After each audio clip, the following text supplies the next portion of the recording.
Muy buenas tardes, estimados amigos. Un renovado placer saludarlos en esta tarde más que primaveral, casi de verano. Es un presagio, me da la impresión que más allá de los problemas que acusan al país y al mundo, que vamos a tener una bella temporada estival. Bueno, como siempre, a nuestro lado, el amigo. Hoy vamos a hacer la presentación menos protocolar porque tenemos un invitado de lujo, un joven muy promisorio. Pero ahora vamos a pasar a la salutación acá del socio en el programa. ¿Qué tal, Paulino? Un saludo a la audiencia que nos escucha todos los lunes 5:30. Y bueno, estamos contentos de recibir a un compañero que nos va a exponer, digamos, los motivos por los cuales está hoy con nosotros y bueno, desarrollaremos los temas que tenemos pensado para el programa de hoy. Bueno, encantado. Tenemos a nuestro lado al joven. Presentate nomás, estás en tu casa. Bueno, muchísimas gracias. Mi nombre es Juan Antonio Randolena Ortiz, tengo 20 años actualmente y bueno, integro un movimiento cultural creado este año, a principios de este año, llamado Resurgir Nacional, que es un movimiento cultural de, bueno, en primer lugar, base cristiana, con un enfoque sumamente nacionalista, que buscamos en definitiva un enfoque bajo el porvenir del país, básicamente. Primero que nada, me gustaría agradecerte a vos, Aranda, Claro. por la invitación que Sí. me dejaste en el debate entre, bueno, debate, yo no lo llamo debate, fue más una charla entre Sí. Nicolás Quintana y el profesor Bruno Acosta. Exacto, sí. Que bueno, a raíz de eso yo te había dejado un comentario que Claro.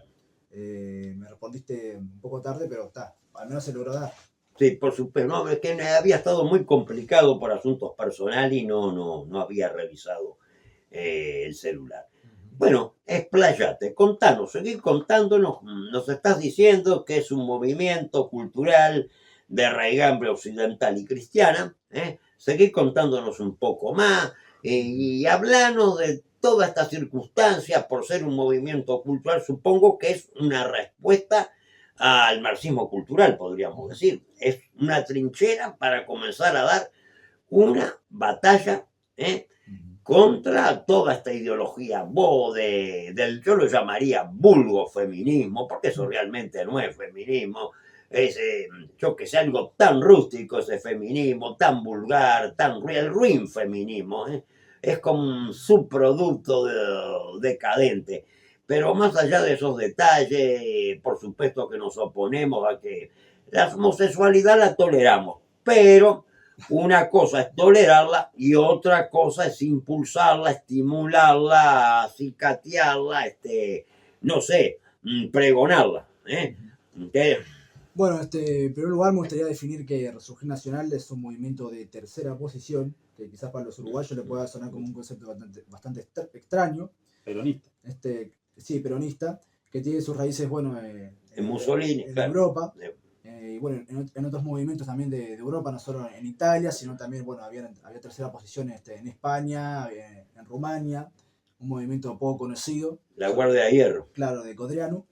Otros movimientos considerados tercera posición, como en Portugal, ¿no? Con el líder Salazar. Bueno, estaba ahí, también en Austria, pero eso era más, no era exactamente de mi punto de vista. Claro, en Austria estaba el Dollfuss, que era, pero no era como una ultraderecha sin ser precisamente tercera posición. Esto es un tema, ¿no?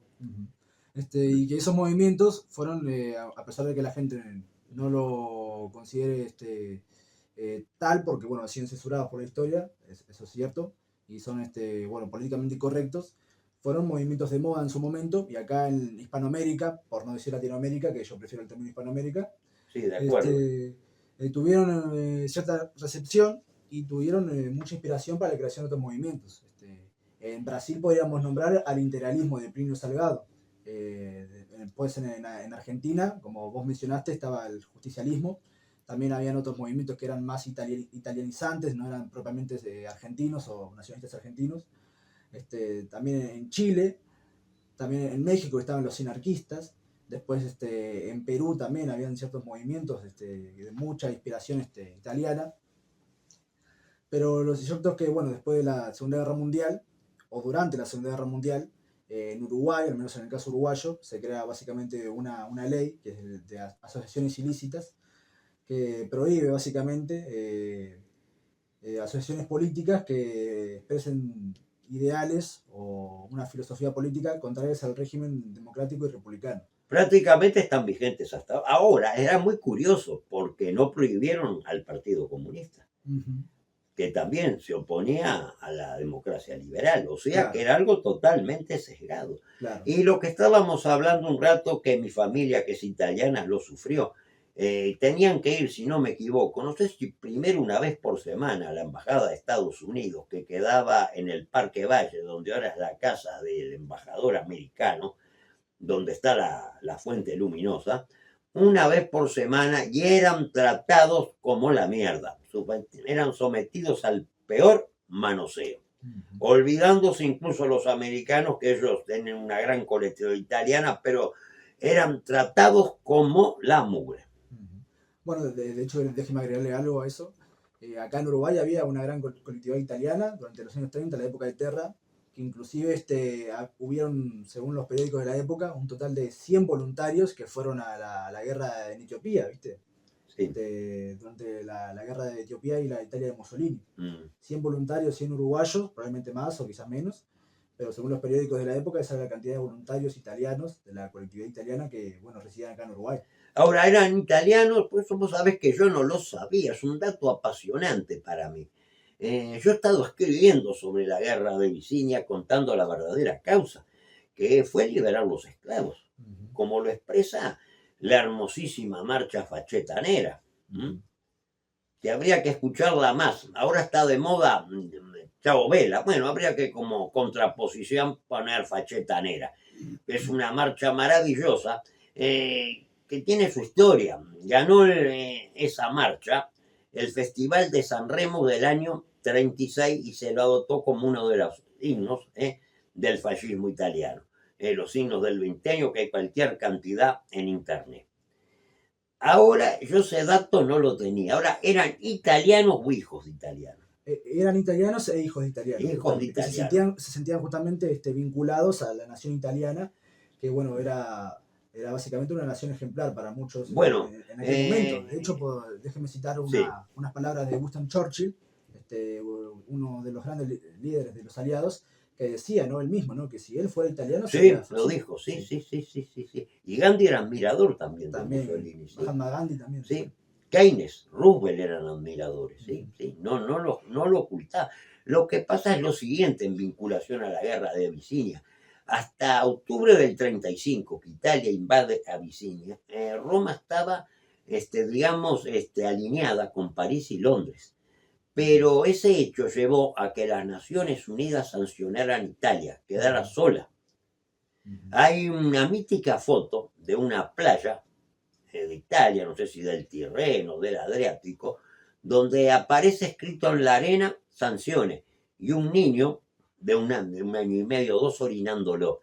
Es una de las fotos más icónicas del periodo fascista.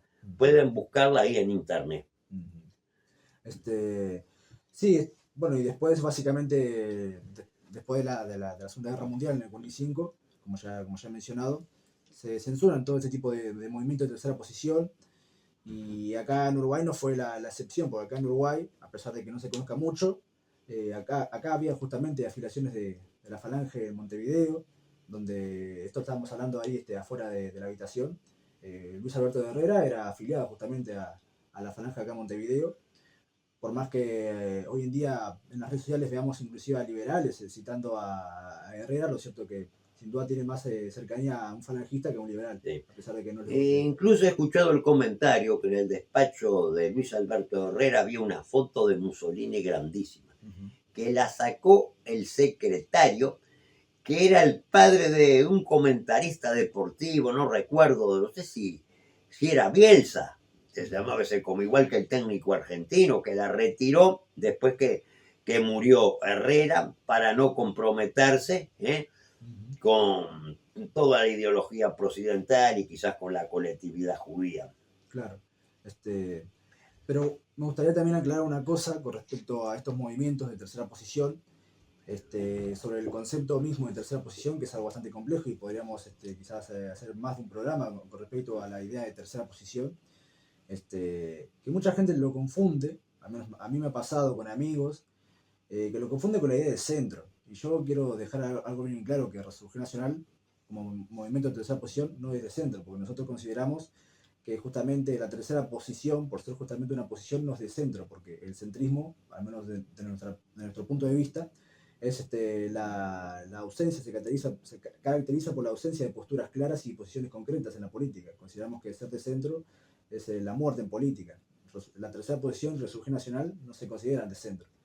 Me gustaría dejar bien en claro esto, porque la verdad noto esa confusión con los ¿Cómo lo definirías? ¿Como una fusión, una mistura? No, Como lo explicaba Primo de Rivera en su mítico discurso del 29 de octubre del 33 en el Teatro de la Comedia de Madrid con motivo de la fundación de la Falange Española, que tomaba lo mejor de la izquierda, que era sacar a la clase obrera y al campesinado de la miseria, que eso lo tomaba de la izquierda, y la lucha contra la explotación de los trabajadores, fueran del campo o de la ciudad, pero tomaba lo que era para él lo mejor de la derecha, que era el rescate del nacionalismo, de la familia, de los valores históricos a los cuales era reacio, renunciaba el marxismo. Sí, claro, que la izquierda quería destruir todo, inclusive lo bueno, y la derecha quería conservar todo, inclusive lo malo, básicamente. Sí, exactamente. Básicamente, lo decía en un lenguaje muy poético. Claro, sí, era un poeta totalmente, José Antonio era un poeta.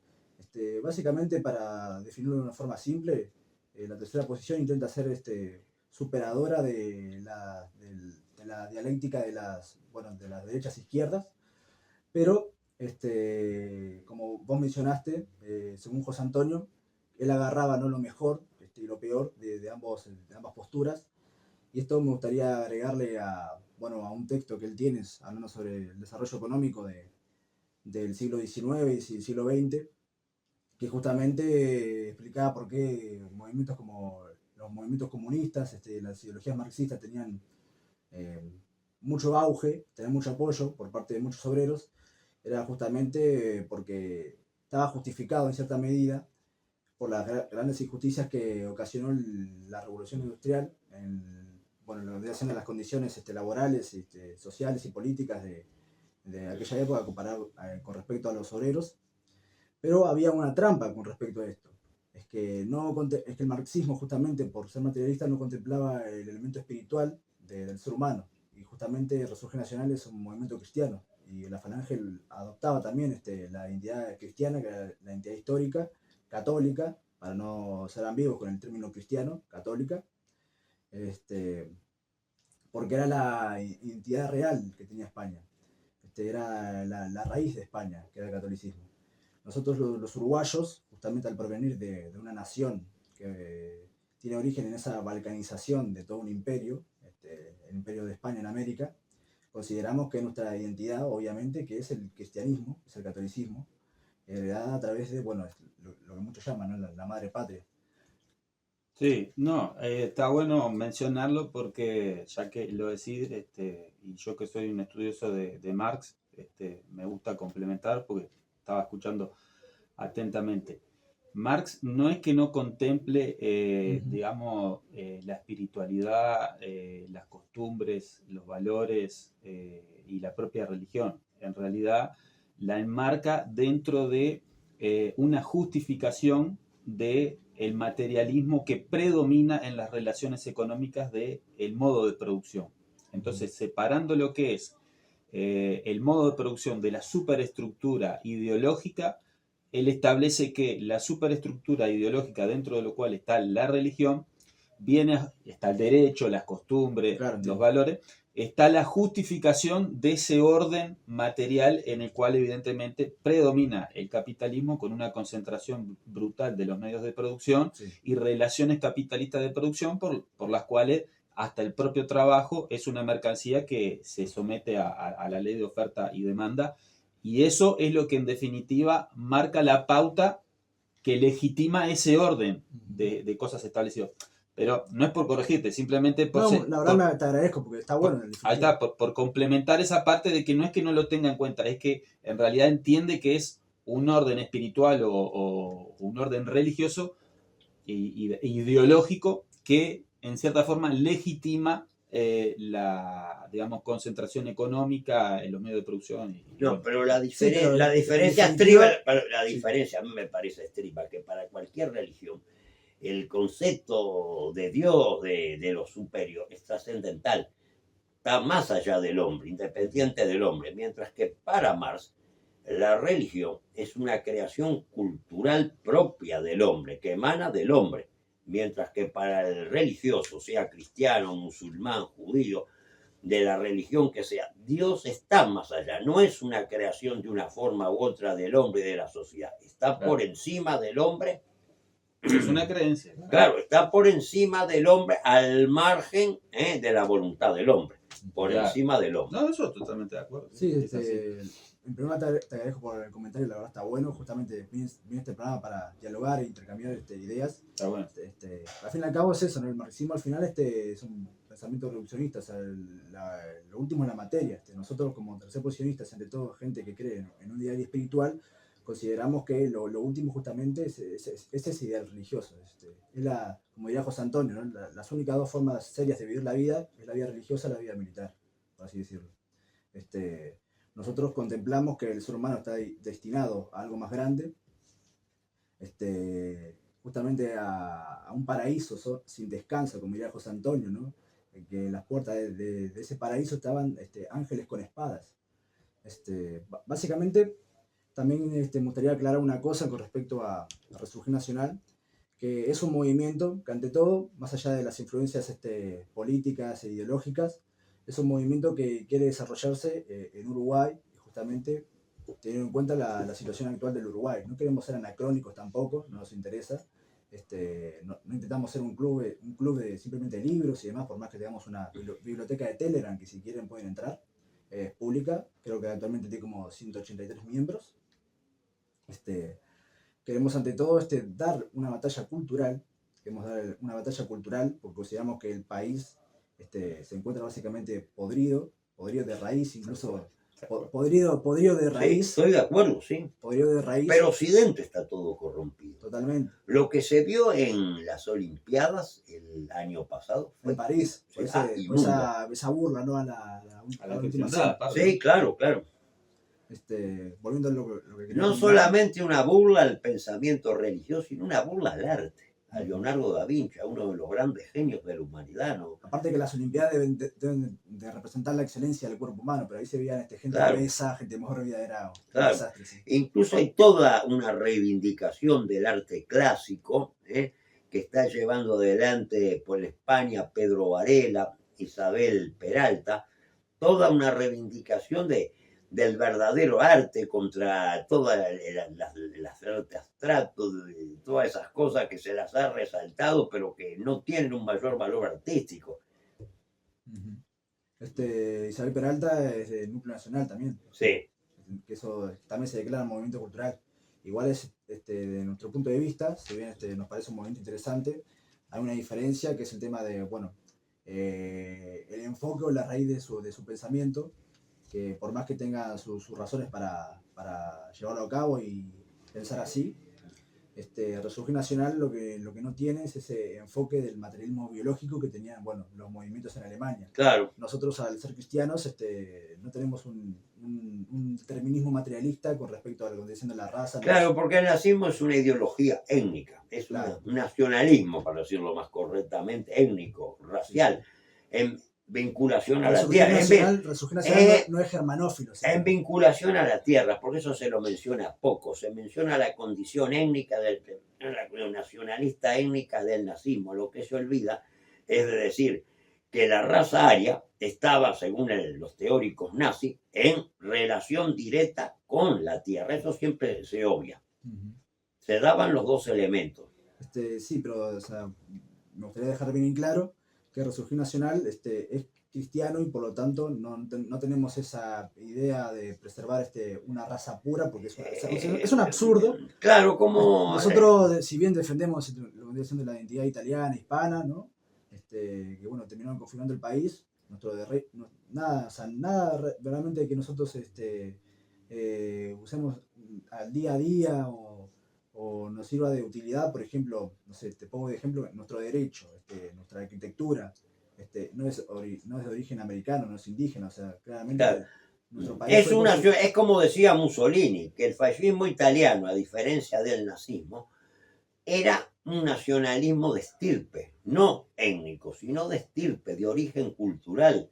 Él decía que el fascismo era el heredero cultural, político, histórico del fascismo. O sea, el fascismo era un nacionalismo de estirpe, de pertenecer a una misma cultura, una misma historia, una misma tradición, al margen del racismo. Los fascistas italianos nunca fueron racistas, era lo más común. Hay cantidad de historias que cuando estuvieron en Abisinia se casaban con abisinias o con somalíes y se las llevaban a Italia. Claro. Pero nada, me gustó haber dejado en claro eso porque justamente nosotros somos un movimiento creado por uruguayos justamente para Uruguay, o sea, y intentar recrear o replicar esas ideas que en primer lugar no las compartimos, nos parecerían, aparte de anacrónicas, nos parecerían totalmente absurdas, porque Resurgir Nacional justamente defender la identidad uruguaya, la identidad católica, la identidad hispana. Claro, lo más es que somos un país de fusión.